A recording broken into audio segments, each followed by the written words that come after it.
today we're going to discuss how politics infiltrate our everyday life, and then we're going to create a safe space for us to both crash out. Okay, so a couple episodes ago, I asked you a question that you had to answer. It was going to give a wild answer, and then there was no context given afterwards, just to kind of something that will help us kind of center ourselves because shit's crazy out there. So just like a little palate cleanser. We've got a lot going on, and when we sit down here, that gets us present in the moment. Yeah. Okay, I like so that. what is your favoriteest meal you've ever had? Not your favorite thing that you eat. But when you think about one of the best meals you've ever had, what is it? I mean, that's a tough question because I lived in Italy for a year. And as you know, the 6-hour dinners over at friends' houses where they would bring out like, this is my grandfather's olive oil. We go every, and they're like, that was always amazing. But I think I would say, I guess not surprisingly, when you ask me my favorite meals, I automatically think of a bunch of meals in Italy. So we were in Florence and it was stormy. And so we ran into like this random enoteca, just like this little bitty dive looking place. And we like had to sit in the back because people had kind of run in there in the rain. And we just were like, make what the chef wants us to have. And he brought out this soup and then like all these courses and like the lasagna. I remember like it like melted, like when you would cut it, like he had sliced the pasta was so thin. It was like paper thin. Anyway. Sorry, I just had an Italian food orgasm just now. Yeah. A random meal in Florence, not anywhere fancy, not anywhere touristy, just a place that people in Firenze eat, and it was delicious. Yeah, I don't think I had one bad meal when I was in Italy, and I wish I would have been able to like explore more, but I was there for work, so mine is not an Italian meal, but it's pretty close. So I went to Santorini for one of my birthdays. And when you look up Santorini, you see the blue domes and the beautiful white everywhere. But this was down by the water. So like you can either take a tram or walk all these many steps or take mules all the way down. I think we walked. And down at the bottom is another world. It's like slower. They're like a fishing community. And so we're walking down along the water, beautiful crystal, bluish green, Grecian water. It was the first time I had a Greek salad where it was like actually just like their salad, which had no lettuce in it. And I was like, why do we mess this up so badly? Like, why did we add iceberg to this situation? Like, what are we doing here? How'd we get there? Yeah. We ordered octopus and they literally fished it out of the water and put it on the grill. And it was some of the tastiest, yummiest, simplest. We're talking like just salt, lemon, grilled, done. Oh, yes. They do that in Thailand. You're just sitting there and they just grab it out of the water and you're like, yes. Make that for me now. And they put it on the grill and it's heaven. Yeah. It's like, Jalon, we could do a whole episode talking about our favorite meals. I know. You and I are both foodies. I think talking about food is one of the things that like we could really go down a rabbit hole. Honest to God. Yeah. Okay. All right. Now it's time for us to add a little bit more levity to what we've been talking about here, where we talk about different things that may not seem political, that's actually political. Everything is political. Do you want to go first, Joey, or would you like me to go first? I can go first. So my everything's political is a little bit of a meander because it's sort of taking a couple different things that I noticed that happened in the news over the past week that kind of impacted me into thinking about how important it is to have people who actually care about helping humans be in leadership. Those two things that I saw this week was like Mom Donnie watching a World Cup match at Rikers. It actually makes me cry. It made me cry too. Cool. I don't want to trance on top of what you were talking about, but there's something that he said that has stayed with me. He said, these are New Yorkers. People who are incarcerated here on Rikers, that they too are a part of New York City. The World Cup has been a magical moment for the entire city. These are New Yorkers. And they will be New Yorkers when they get out of Rikers. They're New Yorkers today, and I wanted to make sure that we can celebrate this moment together. I'm paraphrasing what he said, but yeah. No, yeah, exactly. Yeah. So it's, we need people like that who really care in leadership, and not just in leadership, elected leadership, right? But even as teachers. So I also this weekend happened to watch this random thing, like, you know how when something just starts playing and you weren't even planning to watch it, and then all of a sudden you're hooked? This random show called Murder 101 started playing, and I was like, I don't know, I wouldn't have been drawn into it. I'm not a true crime person. I am. I know you are. And honestly, most Americans are. It's one of those things that I actually, like every other person, can get drawn in immediately. I make myself turn it off because I'm like, nope, I don't need this, too dark. So I always just turn it off. But I got drawn into that show, Murder 101, because it was a story about how this one guy teaches the sociology class every year in a high school. And it's in East Tennessee, where they have been great. I mean, the community has been devastated by the opioid epidemic. And this guy teaches this class where this one class has been working on this particular cold case for like 8 years or something. Like, I saw that. And these teenagers are solving these cold cases. But on top of it, the coolest thing about it is how you see how they change. Mm-hmm. It's beautiful. And it's just because that teacher cares. Yeah. It's lovely. Yeah, I think I first heard of that. I think NPR did a podcast about it. Yeah, it was on a podcast first, and then they've turned it into the show. Yeah. But it's so sweet because, like, he teaches them that we can do something to help other people with our life. We can all be a great person in life. Yeah. And he teaches them like that.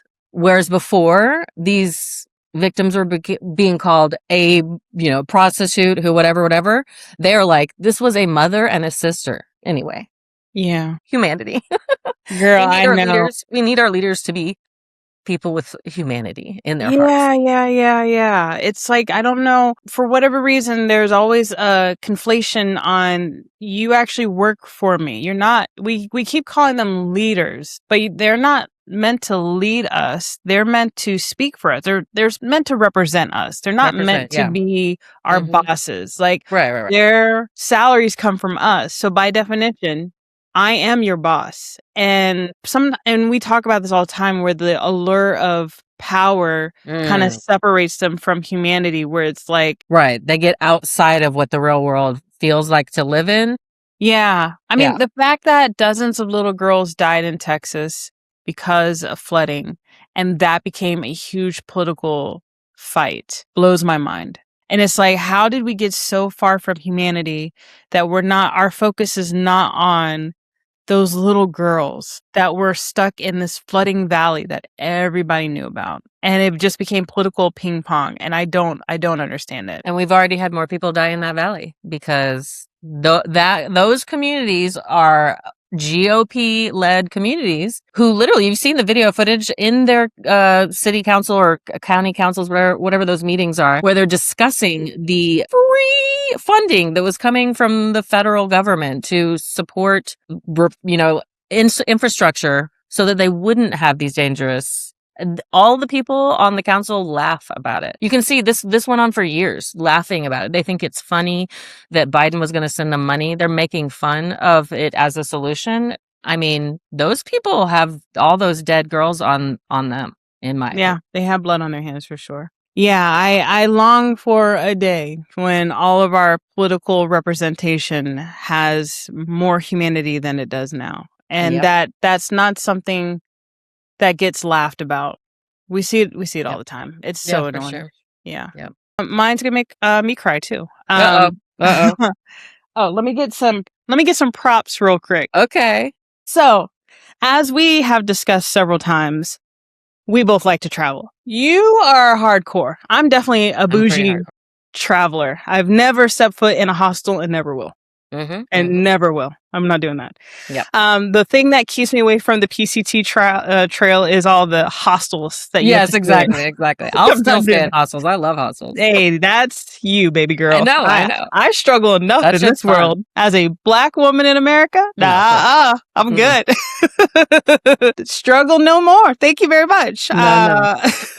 So because I like to travel a lot, I'm also a Virgo, so I like to plan at least one thing each day and let whimsy take over. One of my favorite people that helps me plan for travel is Rick Steves. Do you know who Rick Steves is? Girl, I'm just asking. I don't want to assume. You have to know that PBS is definitely the app most in use at my house. But I don't want to assume. Yes. I've watched all the Rick Steves multiple times. Rick Steves is for decades. Rick Steves and Anthony Bourdain are my two favorite travel people. So Anthony Bourdain taught me to not be a tourist Like, don't go to like all the touristy spots. Yeah. Get into the center of the city, talk to people. Don't go on TripAdvisory and go, where's the best restaurant? Ask somebody, they'll tell you. Yeah. And you'll have a better meal. Always go where the locals go. Yeah, always. That's where, that's my mantra and travel. Rick Steves goes everywhere and goes, hey, if you want to get tea in London, here's the highfalutin one, here's a middle ground, and here's a cheaper version. Like, he'll do that. He'll talk about customs. He'll be like, when you're on the tube in London, don't look anybody in the eye, you know. So seriously, certain phrases and different places we can go. So just to point, I am a huge Rick Steves person. Yeah. Love me some Rick Steves, right? So I'm on YouTube this weekend, and in my algorithm pops up Rick Steves, and he had re-uploaded 2 episodes. I only watched one of them, but he re-uploaded his Palestine episode. Well, yeah. It's really and also good the episode. Israel. Yeah. Yep. And then he also he bookended it saying we are re-releasing them to give some more context about what's going on so that you can see what it was back in 2014 so that you have more understanding about what's happening now. Yeah.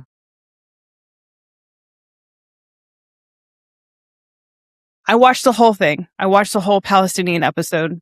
Also, Anthony Bourdain has done a beautiful Palestinian episode. Yeah, he did. Yep. I do want to shout that out. But I'm looking at these buildings that don't stand anymore. I'm looking at these schools full of people who were just trying to learn to have a better life that are no longer there. I'm looking at these markets of people that I know are now dead. I'm looking at the way that Israel cut out certain parts, and then they wouldn't let Palestinians, the people that have lived there for thousands of years, they wouldn't let them go to the Dead Sea. Sometimes they'll let them go to resorts if like it was like the hostility levels were low or not a lot of people were at the resort, so they wouldn't have to commingle that much with Palestinians, so then they were allowed to go there. I'm just looking at, and I'm looking at the end was this man who had a olive tree like grove. I remember this, yeah. And it was just like they're on the cliff of the mountains, and his ancestors have like cliffed out, and they put up rocks so that they could put all these trees. And it's like they're not doing a lot to they just take care of the trees that they had. And those were from past generations that just kept fruiting and fruiting and fruiting. And I know it's all gone. And I'm just watching this with glassy eyes the entire time. Like, I get glassy eyes watching old TV or movies, and there's like a dog that runs up, and I go, that dog no longer is with us. So now I'm watching people that I know are no longer with us, and they were just so sweet and kind, and they wanted to tell people their story and show them their humanity and their culture. They were just like, you know, they're subjugating us just like the British did, just like, but we're still trying to have a good life here. And he's asking them what their hopes for the future were, and I'm just like, I don't know why we've allowed this to continue on. I don't know why this is still a debate on if this is a genocide or not. I don't understand. And I know little Methodist Presbyterian pastor looking Rick Steves did not go there knowing or thinking that 12 years later that this would be basically an obituary at this point of a culture that will still exist because there's Palestinians all over the world, but not in their homeland. And so I just want to shout out Rick Steves because he has done phenomenal work for years. It's very blunt, cut and dry. Like, there's not any a lot of biases in his. It's like, this is where we're at. They're nonpartisan for sure.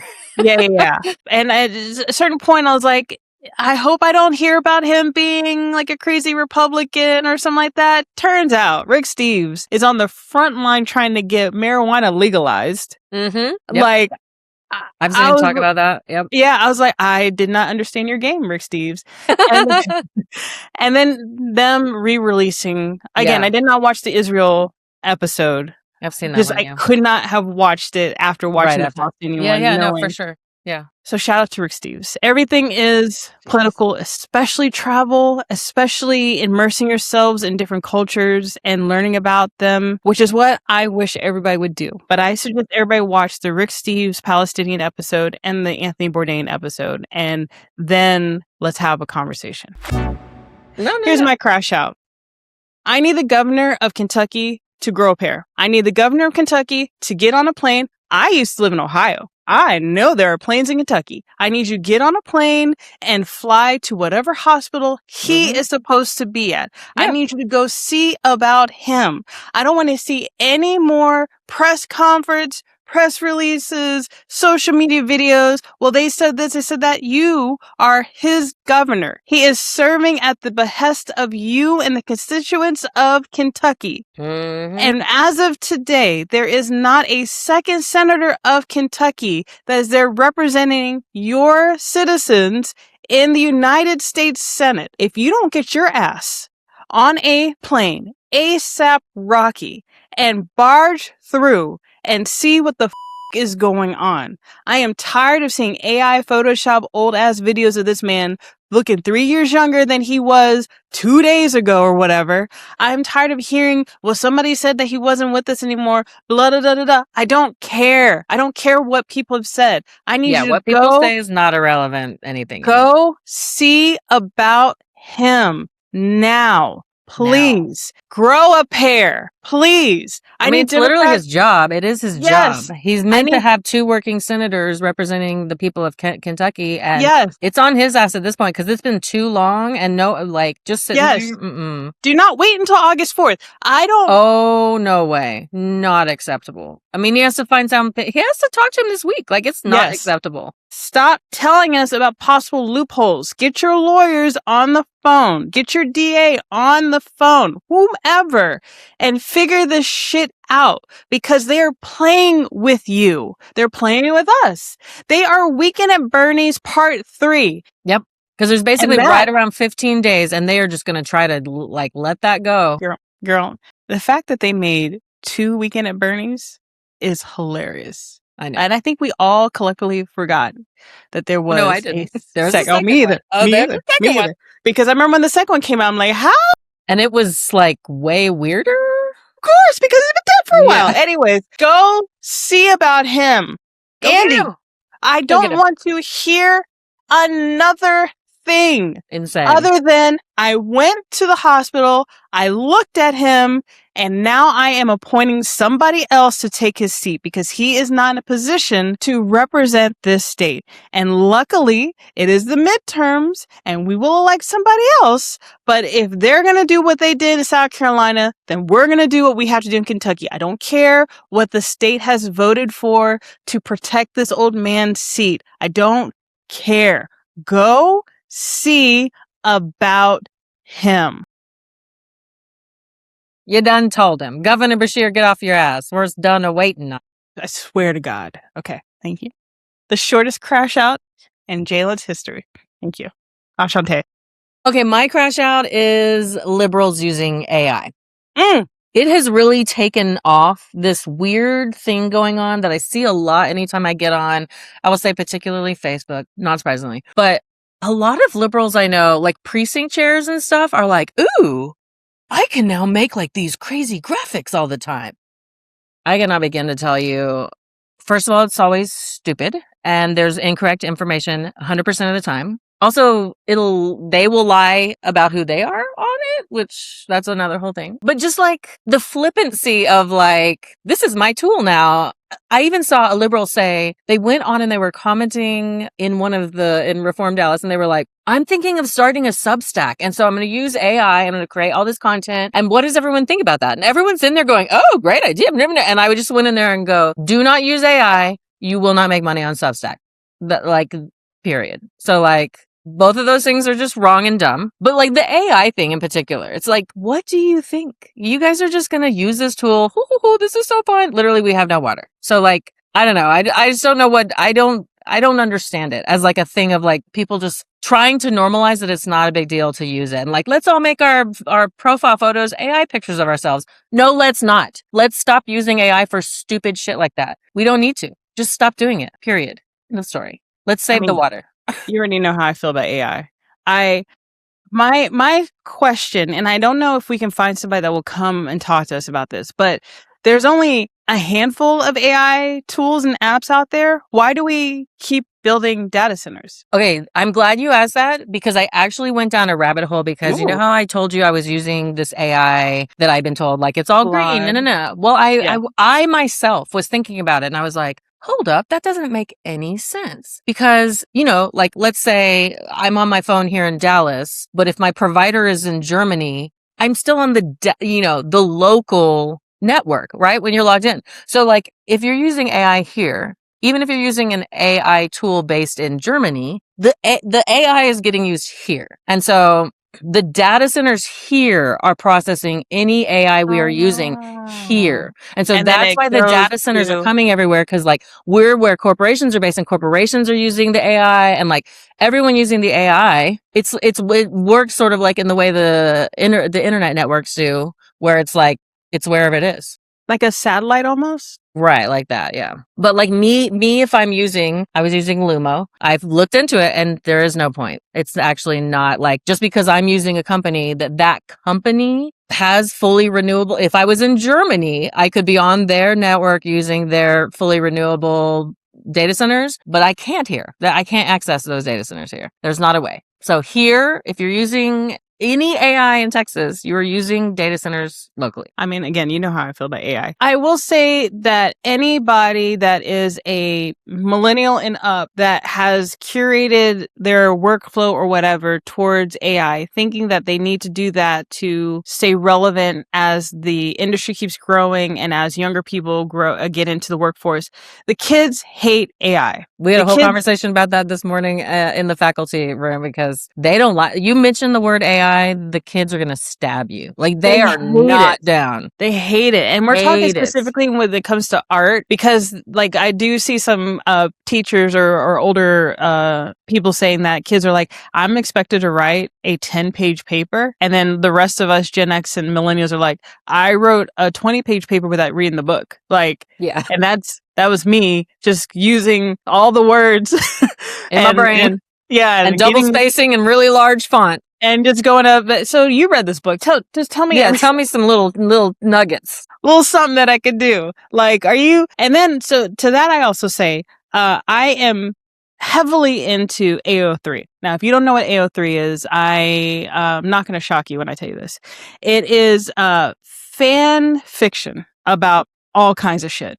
And I'm so still engrossed in the heated rivalry world that I needed more. So there's people all over the world writing fan fiction based on these characters, right? Mm-hmm. And some of it aligns with the book, some of it doesn't, but it just has expanded that world for me because I'm still hungry for those two characters, right? And there was a couple people that decided to use AI to write their fan fiction. And the way that they were revolted against, to the point where that when people are writing their summaries, they put tags, F AI, I don't use AI. And there's a whole bunch of people saying no AI is being used in this, blah, blah, blah. Like when it comes to art, especially, the kids hate that shit. They hate it. So I don't know. And especially coming from politics, one of our big things is data centers. So why would you use that as a tool to further your political? My brain just blanked out. I don't understand. Insane. I need every Democrat that's working in politics to go, this is our company this is what our party is saying that we are for. And if you're doing the antithesis of that shit, I need you to find the first mirror that you can find and take a good look at yourself. Ain't nobody love AI. We fucking hate that. And I, especially as somebody that is focused on bringing news to everybody, fucking hate AI because now I have to read all the comments and look at everything to make sure this video is actually a video of this thing actually happening. Yeah. Yeah. I mean, that's the thing. It's like they're just using it to market themselves, I guess, but it's just so gross. And it's literally me, TJ, and this one other organizer, Marty. The three of us are like the people in Dallas County who every time someone pops up something AI, I'll notice one of us is on there going, stop using AI. Like literally we do it every time, no matter who puts what anywhere, stop using AI. Like just fucking stop it. And they won't. They are proud of it. It's a crazy thing. Read the room. Or just read the room. One more thing about AI and Substack. I posted this as a comment somewhere, but I was afraid that one of our mutual friends would have found it and got it back to him. But now I don't care. My ex-boyfriend, he has used AI in his Substack, and I don't remember if it was on his LinkedIn or whatever. And he was talking about how he said that he was a leader in AI or something like that. A leader in using AI or whatever. And immediately I was like, yes, he is a leader in artificial intelligence. Shout out to you, baby.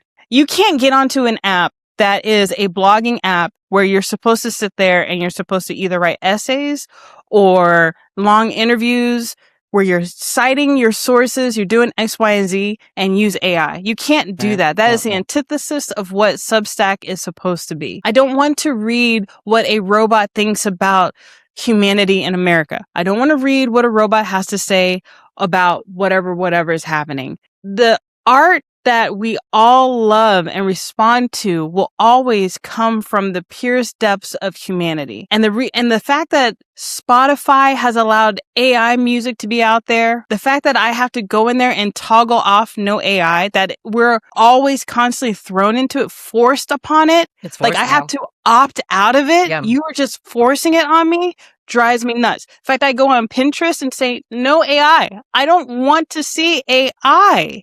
I don't want to see it. Did you see there's a meme that says, stop using AI to make art. Use your childhood trauma like all good artists do. Come on now. Please. We got stuff in here to go. Take all those mean words that your grandmother said to you and you make that into some art, girl.